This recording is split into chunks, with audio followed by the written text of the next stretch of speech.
السلام علیکم ورحمۃ اللہ وبرکاتہ۔ الصلاۃ والسلام علیک یا رسول اللہ وعلی آلک واصحابک یا نور اللہ صلی اللہ تعالی علیہ وسلم۔ نثار تیری چہل پہل پر ہزاروں عید ربیع الاول، نثار تیری چہل پہل پر ہزاروں عید ربیع الاول، سوائے ابلیس کے جہاں میں سبھی تو خوشیاں منا رہے ہیں۔ میرے پیارے آقا علیہ الصلوۃ والتسلیم کے پیارے دیوانوں، خاتون جنت حضرت فاطمۃ الزہرا رضی اللہ عنہا کی کنیزوں، عالمی تحریک سنی دعوت اسلامی کی جانب سے آپ تمام کو ماہ ربیع النور بہت بہت مبارک ہو۔ اللہ رب العزت کا بے پناہ کرم اور احسان ہے کہ اس نے ہمیں اور آپ کو خیر و عافیت کے ساتھ ایک بار پھر سے اپنے محبوب صلی اللہ علیہ وسلم کی میلاد پاک کا بابرکت مہینہ عطا فرمایا۔ اللہ کی بارگاہ میں دعا ہے اللہ ہم سب کو اس ماہ مبارک کی برکتوں سے بھرپور مالا مال فرمائے اور قرآن و سنت کے دائرے میں رہتے ہوئے دم واپسی تک ہم سب کو اللہ اپنے محبوب صلی اللہ علیہ وسلم کی میلاد پاک منانے کی توفیق عطا فرمائے۔ میرے پیارے آقا علیہ الصلوۃ والتسلیم کے پیارے دیوانوں، ماہ صفر المظفر کے بعد ایک بار پھر ہم آپ کی خدمت میں حاضر ہیں اور اس مرتبہ حضور اکرم صلی اللہ علیہ وسلم کی میلاد پاک کے تعلق سے باطل عقائد والوں کے جو بھی اعتراضات یا جو بھی سوالات ہیں، انشاءاللہ ہم آپ کی طرف سے مفتی زبیر احمد صاحب قبلہ مصباحی برکاتی کی خدمت میں وہ تمام اعتراضات اور سوالات پیش کریں گے، اور ہمیں یقین ہے کہ مفتی صاحب قبلہ ہمیشہ کی طرح قرآن و حدیث کی روشنی میں، بزرگان دین کے اقوال کی روشنی میں ہمیں اطمینان بخش جواب دیں گے۔ حضور اکرم صلی اللہ علیہ وسلم کی میلاد پاک کے تعلق سے بہت سارے اعتراضات ہیں۔ کہاں سے ثابت ہے؟ کیا صحابہ نے منایا تھا؟ کیا یہ چراغاں کرنا، جھنڈے لگانا، جلوس نکالنا قرآن و حدیث سے ثابت ہے؟ حضور نور ہیں کہ بشر ہیں؟ اس طرح کے بہت سارے سوالات ہم انشاءاللہ ایک ایک کر کے ان کے جواب مفتی صاحب قبلہ سے حاصل کریں گے۔ آئیے آغاز کرتے ہیں سب سے پہلے سوال اور سب سے بڑے اعتراض سے کہ حضور صلی اللہ علیہ وسلم کی میلاد پاک کا منانا یہ کہاں سے ثابت ہے؟ بسم اللہ الرحمن الرحیم، الحمد للہ رب العالمین والصلاة والسلام علی سید الانبیاء والمرسلین وعلی آلہ واصحابہ الطیبین الطاہرین، اما بعد فاعوذ باللہ من الشیطان الرجیم، بسم اللہ الرحمن الرحیم، الصلاة والسلام علیک یا نبی اللہ، الصلاة والسلام علیک یا رسول اللہ، الصلاة والسلام علیک یا نور اللہ وعلی آلک واصحابک یا حبیب اللہ صلی اللہ تعالی علیہ وسلم۔ اللہ رب العزت کا بے پناہ فضل و کرم ہے کہ اللہ تبارک تعالیٰ نے ہمیں اپنے ایمان والے بندوں میں پیدا فرمایا، ہمیں ایمان جیسی عظیم دولت نصیب فرمائی۔ آج اللہ کے حبیب سرور کائنات صلی اللہ تعالی وسلم کی میلاد کے متعلق کچھ اعتراضات اور سوالات کے جوابات کے لیے ہم حاضر ہیں۔ میلاد مصطفیٰ کیا ہے؟ عید میلاد النبی صلی اللہ تعالی وسلم کیوں منایا جاتا ہے؟ یہ سوال آج ہم سے کیا جا رہا ہے۔ اس سلسلے میں سب سے پہلی میں گزارش یہ کروں گا کہ جس چیز کے بارے میں سوال کیا جا رہا ہے پہلے اس کی حقیقت کو سمجھنے کی کوشش کریں کہ اس کی حقیقت کیا ہے، پھر اس کے بعد شریعت مطہرہ کی روشنی میں اس کا جواب تلاش کریں۔ جیسا کہ آپ کو اچھی طرح سے معلوم ہے کہ ہمارے ہاں شریعت کا جو معیار ہے وہ ہے کتاب اللہ، سنت رسول اللہ، اقوال صحابہ، اجماع امت۔ تو قرآن مقدس اور اللہ کے حبیب سرور کائنات صلی اللہ تعالی وسلم کی احادیث کریمہ کی روشنی میں اور ہر دور کے، ہر زمانے کے اکثر ائمہ، عوام و خواص کا جس پر عمل رہا یا جس پر اتفاق ہوا اسے اجماع امت بھی کہا جاتا ہے۔ تو آج عید میلاد النبی صلی اللہ تعالی علیہ وآلہ وسلم کے حوالے سے میں کتاب اللہ، سنت رسول اللہ اور اجماع امت کی روشنی میں ایک مختصر جواب آپ کے سامنے پیش کرنے کی سعادت حاصل کر رہا ہوں۔ عید میلاد النبی صلی اللہ تعالی وسلم کی حقیقت کیا ہے اصل اس کا مفہوم و معنی اور مطلب کیا ہے؟ عید کا معنی ہے خوشی، میلاد کے معنی ہے پیدائش، اور نبی کریم صلی اللہ علیہ وسلم اللہ کے نبی ہمارے آقا سرور کائنات صلی اللہ تعالی وسلم کی ولادت، پیدائش پر خوشی کا اظہار کرنا، اس کو عید میلاد النبی صلی اللہ علیہ وسلم کہا جاتا ہے۔ سرکار دو عالم صلی اللہ تعالی وسلم کی ولادت باسعادت کے موقع پر عجائبات جو نظر آئے ان کا ذکر کرنا اور آپ کے معجزات اور آپ کے فضائل بیان کرنا، یہ محفل میلاد ہے یا جشن عید میلاد النبی صلی اللہ علیہ وسلم اس کو نام دیا گیا ہے۔ اب آئیے اس کو تلاش کرتے ہیں قرآن کریم اور احادیث مصطفیٰ صلی اللہ تعالی وسلم میں اور صحابہ کرام کے اقوال و اعمال میں۔ قرآن مقدس میں اس طور پر اس کا تذکرہ ہے کہ سورہ یونس کی آیت ہے، اللہ رب العزت ارشاد فرماتا ہے قُلْ بِفَضْلِ اللَّهِ وَبِرَحْمَتِهِ فَبِذَلِكَ فَلْيَفْرَحُوا۔ اے محبوب آپ فرما دیجئے کہ اللہ کا فضل اور اس کی رحمت پر چاہیے کہ سب خوش ہو جائیں۔ تو فریح یفرح عربی میں خوش ہونے کو کہا جاتا ہے، فلیفرح چاہیے کہ خوش ہو جائیں، یہاں تو ایک امر بھی ہے ایک حکم بھی ہے۔ اب یہ دیکھیں کہ قرآن کریم کی اس آیت میں یہ تو مل رہا ہے کہ اللہ کے فضل اور اللہ کی رحمت پر خوش ہو جائیں، تو میں اس سلسلے میں بڑے یقین کے ساتھ کہنا چاہوں گا کہ ہمارے آقا اللہ کے حبیب سرور کائنات صلی اللہ تعالی وسلم اللہ کا فضل بھی ہیں اور اللہ کی رحمت بھی ہیں۔ قرآن کریم ہی میں اس بات کا مختلف مقامات پر ذکر ملتا ہے کہ اللہ تبارک تعالیٰ نے قرآن مقدس میں یہ ارشاد فرمایا فلولا فضل اللہ علیکم ورحمتہ لکنتم من الخاسرین، اگر اللہ کا فضل اور اس کی رحمت نہ ہوتی تو تم سب گھاٹے میں ہوتے ہیں۔ یہاں اکثر مفسرین کرام نے ذکر کیا ہے فلولا فضل اللہ، یعنی اللہ کا فضل اگر نہ ہوتا، تو یہاں فضل سے مراد سرکار دو عالم صلی اللہ علیہ وسلم کی ذات ہے، یعنی حضور کی تشریف آوری نہ ہوتی تو لوگ گھاٹے میں ہوتے، کیونکہ گمراہیت کے دلدل میں ہوتے، کفر و شرک کے اندھیرے میں ہوتے، جہنم کی وادیوں میں جانے کے سامان مہیا کرتے۔ لیکن اللہ کا بہت بڑا فضل ہوا کہ اپنے حبیب مکرم سید عالم صلی اللہ علیہ وسلم کو مبعوث فرما کر اللہ نے ہمیں کفر کی وادیوں سے نکلنے کے اسباب عطا فرمائے۔ ہدایت رسول صلی اللہ تعالی وسلم کی برکت سے بے حساب لوگوں کو، اربوں خربوں کو ایمان کی دولت نصیب ہوئی، لہٰذا حضور صلی اللہ علیہ وسلم اللہ کا فضل ہیں، اور ساتھ ہی ساتھ حضور صلی اللہ علیہ وسلم اللہ کی رحمت ہیں۔ یہ تو بالکل واضح طور پر قرآن پاک میں اللہ تعالیٰ نے ارشاد فرمایا، سورہ انبیاء کی آیت ہے وَمَا أَرْسَلْنَاكَ إِلَّا رَحْمَةً لِّلْعَالَمِينَ، اے محبوب ہم نے آپ کو سارے عالم کے لیے رحمت ہی بنا کر بھیجا، ایک عالم کے لیے نہیں، سارے عالم کے لیے۔ مفسرین کرام کی تفسیروں کی روشنی میں 18,000 عالم ہیں، ہر عالم کے لیے اللہ نے حضور صلی اللہ علیہ وسلم کو رحمت بنا کر کے بھیجا۔ تو دونوں چیزیں جب ثابت ہو رہی ہیں قرآن پاک سے کہ حضور اکرم صلی اللہ تعالی وسلم اللہ کا فضل بھی ہیں، اللہ کی رحمت بھی ہیں، اب قرآن سے ہی یہ اللہ کا حکم ہمیں مل رہا ہے قُلْ بِفَضْلِ اللَّهِ وَبِرَحْمَتِهِ فَبِذَلِكَ فَلْيَفْرَحُوا، اللہ کے فضل اور اس کی رحمت پر چاہیے کہ خوش ہو جائیں۔ لہٰذا ہم رسول پاک صلی اللہ تعالی وسلم کی آمد پر، اللہ کی رحمت کے ملنے پر خوش ہوتے ہیں، خوشی کا اظہار کرتے ہیں۔ تو اب یہاں پر تمام علماء اسلام، یعنی صحابہ کرام سے لے کر آج تک کے جو بھی علماء حق ہیں، سوائے علماء سو کے جو علماء حق ہیں، وہ اس بات کے قائل ہیں، اس بات کا اعتراف کرتے ہیں، اس بات کا اقرار کرتے ہیں کہ آمد مصطفیٰ یعنی رسول اللہ صلی اللہ تعالی وسلم کی تشریف آوری یہ ہمارے لیے اللہ کا فضل بھی ہے اور اللہ کی رحمت بھی ہے، اور اس پر شرع کے حدود میں رہ کر جس قدر خوشی کا اظہار کریں یہ بالکل جائز و مستحسن ہے۔ قرآن کریم 30واں پارہ سورہ والضحیٰ کی آخری آیت ہے وَأَمَّا بِنِعْمَةِ رَبِّكَ فَحَدِّثْ، اپنے رب کی نعمت کا خوب چرچا کرو۔ تو قرآن پاک میں اللہ تعالیٰ نے یہ تو ارشاد فرمایا کہ اپنے رب کی نعمت کا خوب چرچا کرو، یعنی اللہ کی نعمت کا ذکر کرو، اس کو لوگوں کے سامنے بیان کرو، کیونکہ نعمت کا ذکر کرنا یہ بھی شکر ادا کرنے کا ایک بہتر طریقہ ہے، جسے کہا جاتا ہے تحدیث نعمت۔ اب یہ دیکھیں کہ ہمارے آقا اللہ کے حبیب سرور کائنات صلی اللہ تعالی وسلم اللہ کی نعمت ہیں یا نہیں؟ قرآن ہی میں اس بات کا ثبوت ملتا ہے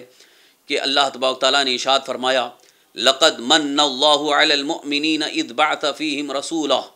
یقیناً اللہ کا مسلمانوں پر بہت بڑا احسان ہوا کہ ان میں ایک رسول بھیجا۔ تو یہاں پر احسان کا تذکرہ ہے، لقد من اللہ، اللہ تعالیٰ کا احسان ہوا، یعنی اللہ تعالیٰ ارشاد فرما رہا ہے کہ مسلمانوں پر، ایمان والوں پر ہم نے ایک بہت بڑا احسان کیا ہے۔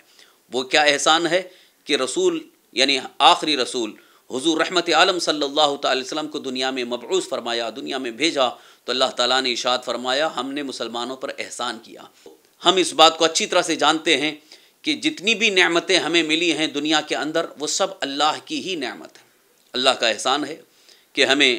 اپنے جسم کے اعتبار سے دیکھا جائے، گرد و پیش کے ماحول کے اعتبار سے دیکھا جائے، ساری چیزیں اللہ کی نعمت ہیں۔ جیسے زمین اللہ کی نعمت ہے، چاند، سورج، ستارے،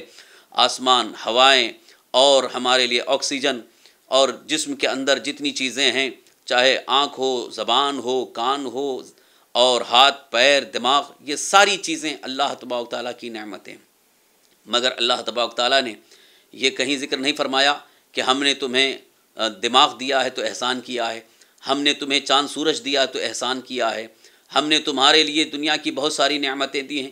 تو احسان کی۔ احسان جتانے کا ذکر نہیں ملتا ہے، لیکن اپنے حبیب رسول اعظم صلی اللہ تعالی وسلم کو اللہ نے بھیجا تو اس پر احسان جتایا۔ تو مفسرین اکرام فرماتے ہیں احسان جتانے سے یہ بات ظاہر ہو رہی ہے کہ اللہ کے حبیب ہمارے آقا حضور تاجدار کائنات صلی اللہ تعالی وسلم اللہ کی سب سے بڑی نعمت ہیں، اللہ کی سب سے بڑی نعمت ہیں۔ کئی محدثین نے یہ تذکرہ بھی کیا ہے کہ حضور صلی اللہ علیہ وسلم اللہ کی نعمت عظمیٰ ہیں، یعنی سب سے بڑی نعمت ہیں۔ تو جب ہمارے آقا سرور کائنات صلی اللہ علیہ وسلم اللہ کی سب سے بڑی نعمت ہیں، اور قرآن ہی میں اللہ تعالیٰ نے یہ بھی ارشاد فرمایا وَأَمَّا بِنِعْمَةِ رَبِّكَ فَحَدِّثْ، اپنے رب کی نعمت کا خوب چرچا کرو۔ تو اب یہ بات قرآن پاک سے بالکل واضح اور ظاہر ہے کہ اللہ کی سب سے بڑی نعمت حضور صلی اللہ علیہ وسلم کی ذات مبارکہ ہے، لہٰذا انہی کا ذکر کرنا، ان کی آمد کا تذکرہ کرنا، ان کے فضائل بیان کرنا، ان کے معجزات ذکر کرنا، یہ اللہ کی نعمت کا ذکر ہے، یہ اللہ کی نعمت کا چرچا ہے۔ احادیث مصطفیٰ سے بھی اس بات کا ثبوت ہے۔ کئی محدثین نے اس سلسلے میں کتابیں لکھی ہیں، میں تفصیل میں نہ جا کر بڑے اختصار کے ساتھ یہ عرض کرنا چاہوں گا کہ ایک موقع پر حضرت عباس رضی اللہ عنہ جو حضور صلی اللہ علیہ وسلم کے چچا ہیں، وہ خود بیان فرماتے ہیں کہ سرکار دو عالم صلی اللہ تعالی وسلم نے خود ممبر پر کھڑے ہو کر کے اپنا میلاد بیان فرمایا، اپنے فضائل بیان فرمائے، اس لیے کہ اس وقت شاید کسی نے نسب میں کچھ طعن کیا تھا اور حضور صلی اللہ علیہ وسلم کو خبر پہنچی تو صحابہ کرام رضوان اللہ تعالی کے سامنے ممبر پر کھڑے ہو کر سرکار دو عالم صلی اللہ علیہ وسلم نے ارشاد فرمایا من انا، میں کون ہوں؟ تو صحابہ کرام رضوان اللہ تعالی نے سرکار دو عالم صلی اللہ تعالی وسلم سے عرض کیا آپ اللہ کے رسول ہیں۔ تو سرکار دو عالم صلی اللہ علیہ وسلم نے خود اپنے فضائل بیان فرمائے کہ اللہ تعالیٰ نے ساری مخلوق میں سب سے افضل جنہیں بنایا، یعنی انسانوں کو، پھر انسانوں میں جن کو فضیلت عطا فرمائی ہے وہ عرب ہیں، پھر عرب میں خاندان بنو ہاشم ہیں، خاندان بنو ہاشم میں بنو مطلب ہیں، لہٰذا بنو عبد المطلب میں میں ہوں، اور میں سید الاولین والآخرین ہوں، یعنی سارے اگلوں اور پچھلوں کا میں سردار ہوں۔ خود سرکار دو عالم صلی اللہ علیہ وسلم نے اپنے فضائل اپنی زبان فیض ترجمان سے بیان فرمائے، لہٰذا احادیث کریمہ سے بھی اس بات کا ثبوت ہے کہ سرکار دو عالم صلی اللہ علیہ وسلم اپنے فضائل بیان فرما رہے ہیں، تو لہٰذا محفل میلاد میں وہی فضائل اگر کوئی عالم دین، کوئی شیخ طریقت بیان کرتے ہیں تو اسی کو محفل میلاد کہا جاتا ہے، اور یہ محفل میلاد حدیث مصطفیٰ کی روشنی میں ثابت ہے۔ حضرت علامہ ابن حجر مکی شافعی رحمۃ اللہ تعالی علیہ نے النعمۃ الکبریٰ للعالمین میں یہ فضائل بیان فرمائے ہیں کہ میلاد مصطفیٰ یعنی حضور صلی اللہ تعالی وسلم کی ولادت پر خوشی کا اظہار کرنا، اب خوشی کا اظہار جس جائز طریقے سے ہو، اگر وہ کرتا ہے تو یقیناً وہ ثواب کا مستحق ہے، اسے بڑا ثواب حاصل ہوگا۔ اس سلسلے میں آپ نے کئی حضرات کے اقوال، خاص طور پر صحابہ، تابعین، تبع تابعین، ائمہ مجتہدین اور اولیاء کاملی اکابر بزرگان دین کے اقوال کو ذکر فرمایا۔ انہی کا ایک خلاصہ عرض کر رہا ہوں کہ حضرت سیدنا ابو بکر صدیق رضی اللہ عنہ کا قول آپ نے پیش فرمایا کہ سیدنا صدیق اکبر رضی اللہ عنہ ارشاد فرماتے ہیں جو میرے آقا صلی اللہ تعالی وسلم کی میلاد میں 1 درہم خرچ کرے وہ جنت میں میرا رفیق ہوگا، وہ جنت میں میرا ساتھی ہوگا۔ حضرت سیدنا صدیق اکبر رضی اللہ عنہ کے اس ارشاد سے یہ بات ظاہر ہوئی کہ میلاد حضور صلی اللہ تعالی وسلم کی ولادت پر خوشی کا اظہار کرنا اور اس موقع پر خرچ کرنا حضرت ابوبکر صدیق رضی اللہ عنہ کو پسند تھا، اسی لیے آپ نے فرمایا کہ جو 1 درہم خرچ کرے وہ جنت میں میرا ساتھی ہوگا۔ اسی طرح سے کئی صحابہ اکرام کے اقوال آپ نے ذکر فرمائے اور بزرگان دین کے اقوال بھی ذکر فرمائے۔ اس سے بھی اس بات کا ثبوت ملتا ہے کہ صحابہ اکرام، تابعین، تبع تابعین بھی میلاد مصطفیٰ کے موقع پر خوشی کا اظہار فرماتے تھے۔ ایک وہ حدیث جو بڑی مشہور ہے کہ سرکار دو عالم صلی اللہ تعالی وسلم نے دوشنبے کے دن روزہ رکھنے کا اہتمام فرمایا، اور کبھی آپ سے جب پوچھا گیا کہ آج آپ روزہ رکھ رہے ہیں تو حضور صلی اللہ علیہ وسلم نے ارشاد فرمایا یوم ولدت، یہ دن وہ ہے جس دن میں پیدا ہوا، کیونکہ یہ بالکل مشہور تاریخ ہے کہ اللہ کے حبیب تاجدار کائنات ہمارے آقا صلی اللہ تعالیٰ علیہ وسلم دوشنبے کے دن، پیر کے دن دنیا میں تشریف لائے، آپ کی ولادت باسعادت ہوئی، تو پیر کے دن روزہ رکھنے کا اہتمام حضور فرماتے تھے۔ تو اس حدیث پاک سے بھی محدثین کرام نے اس مسئلے کا استنباط فرمایا کہ جس دن پیدائش آپ کی ہوئی ہے تو ولادت کے دن کو، پیدائش کے دن کو یادگار کے طور پر قائم رکھتے ہوئے روزہ رکھنا، یہ بھی ایک اس بات کا ثبوت ہے کہ وہ دن مقرر کیا جا سکتا ہے جس دن اللہ کی بڑی نعمت حاصل ہوئی ہو۔ اسی طرح سے اور اولیاء کاملین، بزرگان دین کے اقوال بھی موجود ہیں، زیادہ تفصیل ہو رہی ہے اس لیے میں گفتگو کو سمیٹتے ہوئے ایک بات عرض کرتے ہوئے اپنی گفتگو اختتام کی طرف لانا چاہتا ہوں۔ ہندوستان کی سرزمین کے ایک بڑی ہی عظیم عاشق رسول، بڑی ہی عظیم عالم دین حضرت شاہ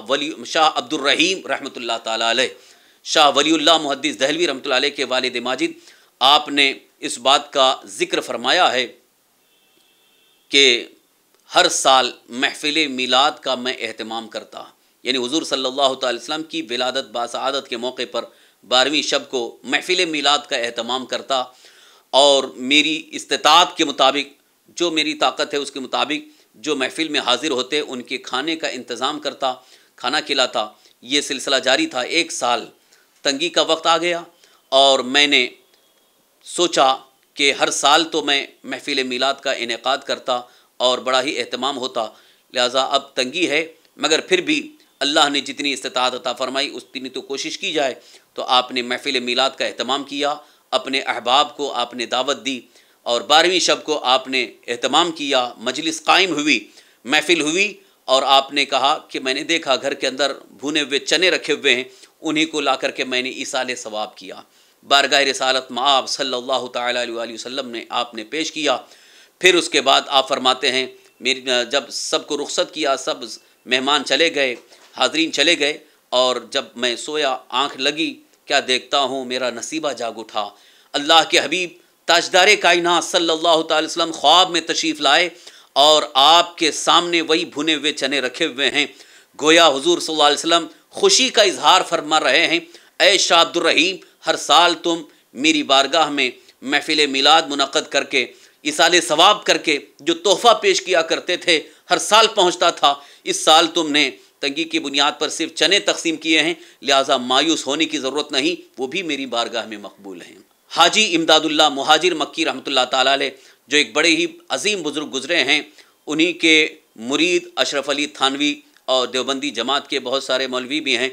حضرت حاجی امداد اللہ مہاجر مکی رحمۃ اللہ تعالیٰ علیہ نے فیصلہ ہفت مسئلہ میں اس بات کا خاص طور پر ذکر فرمایا کہ محفل میلاد کا منعقد کرنا یہ باعث حصول ثواب بھی ہے، باعث برکت بھی ہے، اور فقیر ہر سال محفل میلاد میں شریک ہوا کرتا تھا۔ آپ نے اس بات کا ذکر فرمایا۔ اعلیٰ حضرت امام اہل سنت مجدد دین و ملت 14ویں صدی کے عظیم مجدد کی حیثیت سے جب آپ تشریف لائے، اور آپ نے جب یہ دیکھا کہ ہمارے اکابر بزرگوں کا طریقہ رہا، صحابہ کرام سے لے کر آج تک یہ سلسلہ جاری رہا، لیکن کچھ بد مذہبوں نے، بد عقیدوں نے محفل میلاد کو حرام، ناجائز، شرک و بدعت کرنا شروع کیا، تو اعلیٰ حضرت امام اہل سنت مجدد دین ملت شاہ امام محمد رضا قدس روح نے دنداں شکن جواب بھی دیا، کتاب بھی تحریر فرمائی۔ محفل میلاد اور قیام میلاد پر آپ کی بڑی زبردست کتابیں بھی موجود ہیں، تحریریں موجود ہیں، اور آپ نے دلائل کی روشنی میں ثابت فرما دیا کہ محفل میلاد کا انعقاد سنت بھی ہے اور اللہ تعالیٰ کی بارگاہ سے ثواب اور نعمتیں اور برکتیں حاصل کرنے کا ذریعہ بھی ہے۔ حشر تک ڈالیں گے ہم پیدائش مولا کی دھوم، حشر تک ڈالیں گے ہم پیدائش مولا کی دھوم، مثل فارس نجد کے قلعے گراتے جائیں گے۔ اللہ تعالیٰ ہمیں محفل میلاد کی برکتیں عطا فرمائے۔ السلام علیکم۔